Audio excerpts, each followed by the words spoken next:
Bismillahirrahmanirrahim. Allahumma salli ala Sayyidina Muhammad wa ala ali Sayyidina Muhammad. Qala al-musannifu rahimahullahu ta'ala nafa'ana bihi wa bi ulmihi wa maddana bi asrarihi fid dharaini amin ya rabbal alamin.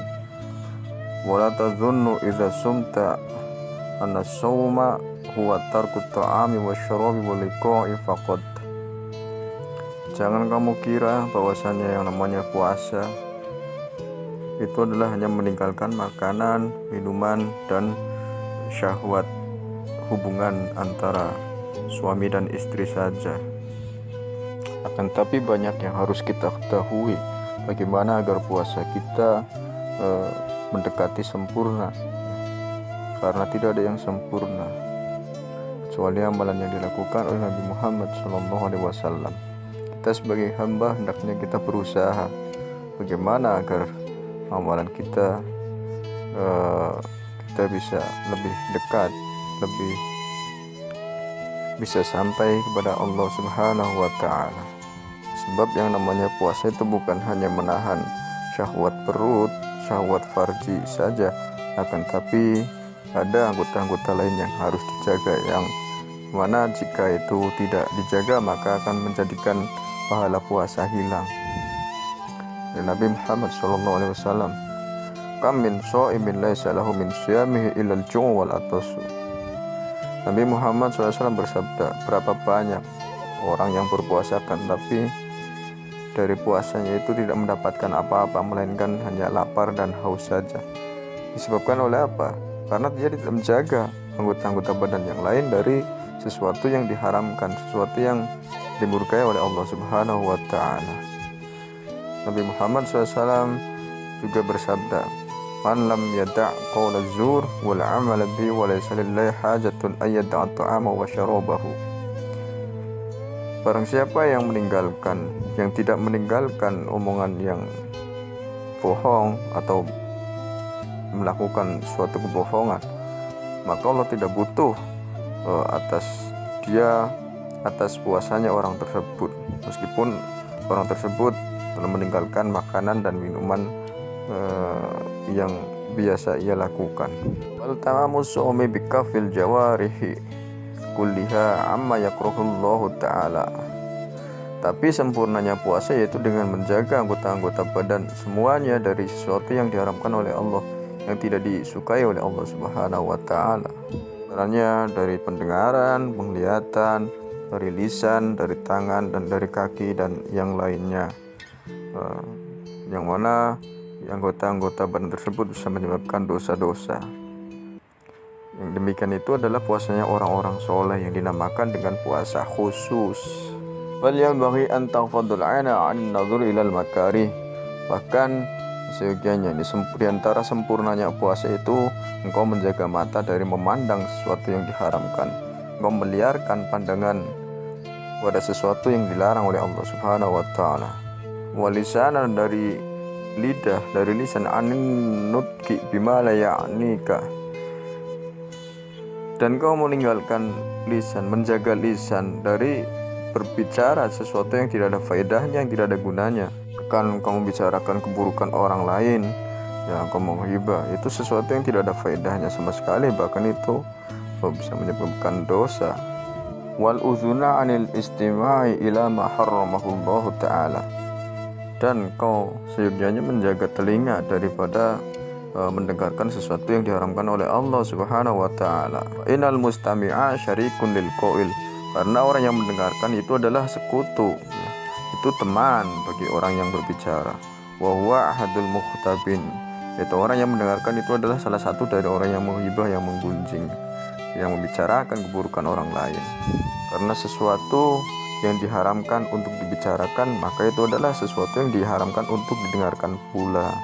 Apalagi yang digunjing adalah ulama, daging ulama beracun, itu dosanya lebih daripada menggunjing orang biasa. Wa kadzalika taqufu jami'al jawarihi kama taquful batna wal farja.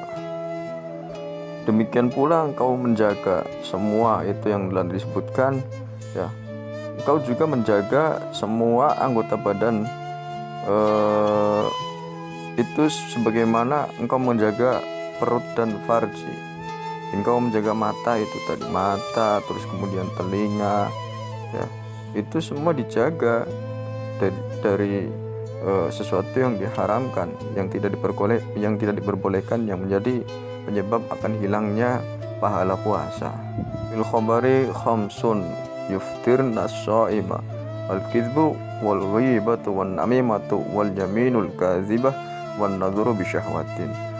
Dalam hadis ada 5 perkara yang menyebabkan batalnya orang berpuasa. Maksudnya apa? Menghilangkan pahala orang yang berpuasa. Yang pertama adalah bohong, wal ghibah, menggunjing orang lain, wan namimah, adu domba, wal yaminul kadzib, dan sumpah palsu, wan nadhuru bi syahwatin, dan memandang sesuatu dengan syahwat. Yaitu maksudnya memandang sesuatu yang diharamkan oleh Allah Subhanahu wa taala. Maqala sallallahu alaihi wasallam, innamas shaumu junnatun. Nabi sallallahu alaihi wasallam bersabda, puasa itu adalah perisai, tameng. Nah, puasa bisa memecahkan syahwatnya dan melemahkannya. Beda dengan orang yang perutnya penuh dengan makanan, maka syahwat juga akan semakin kuat. Maka normalnya orang yang berpuasa itu juga bisa menjaga sesuatu dari yang menyebabkan dosa.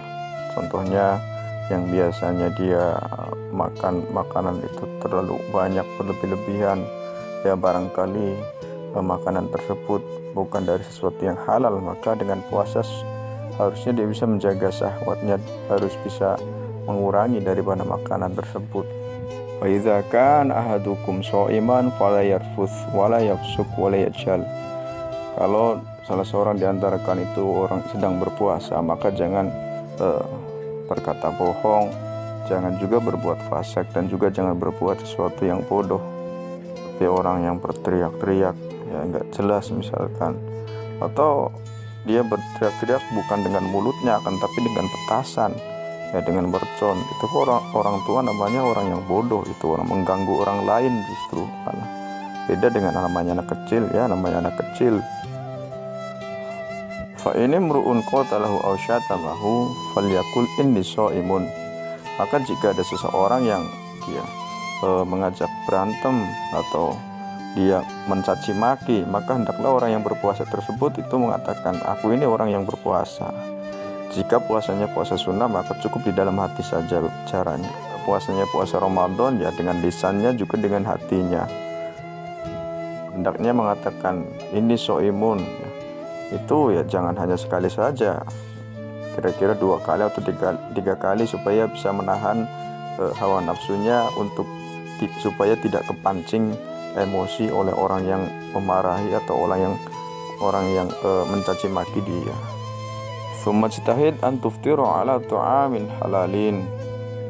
Kemudian berusahalah, kalau ente berpuasa, maka berusahalah untuk berbuka dengan sesuatu makanan yang halal. Jangan malah dengan berbuka dengan makanan yang tidak halal. Wala tastakthir fatazidu ala ma ta'kuluhu kullalailatin. Jangan juga kamu itu berlebih-lebihan dalam makannya, maka engkau akan melebihi sesuatu yang kau makan setiap malamnya. Yang mana harusnya orang yang berpuasa itu mengurangi makanan dengan menahan hawa nafsunya untuk makan makanan yang banyak, ini malah memperbanyak makanannya kadang dirapel. Yang tadinya siang tidak makan, kemudian malam pas buka dia mengumpulkan makanannya, banyak makanan memasukkan yang dalam perutnya. Afarqo idza stawfaita ma ta'tadu an ta'kulahu daf'ataini fi daf'atin wahidatin. Maka enggak ada bedanya kalau kamu memenuhi sesuatu yang kebiasaanmu memakan dengan 2 kali sekaligus di dalam satu kesempatan makan. Maksudnya apa?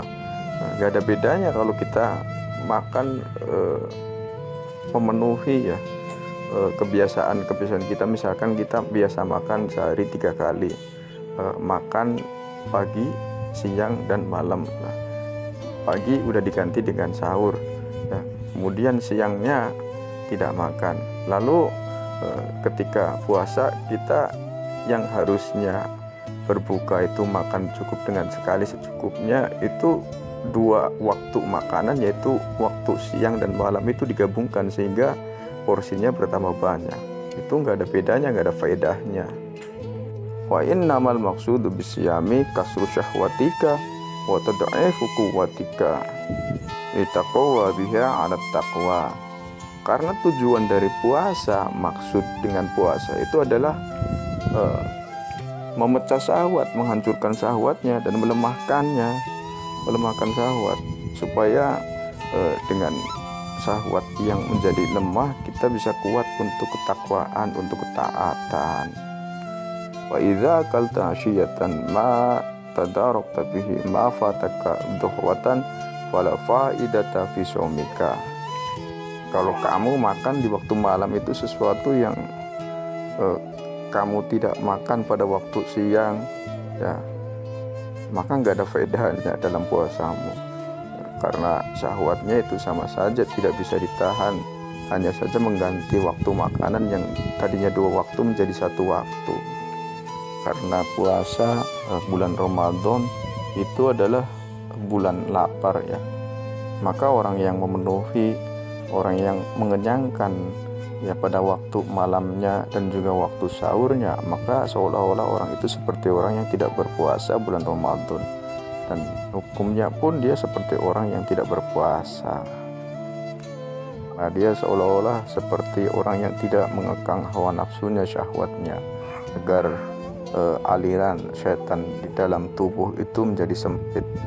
Karena orang berpuasa itu, setan yang berada di dalam tubuh itu akan sempit karena tidak ada makanan.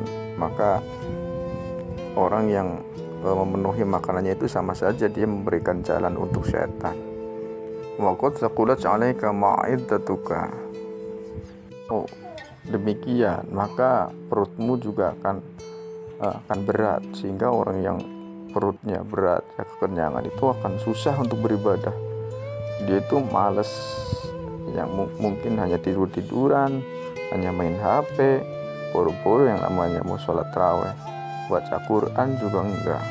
Yang ada WhatsApp terus yang dibaca. Itu karena apa?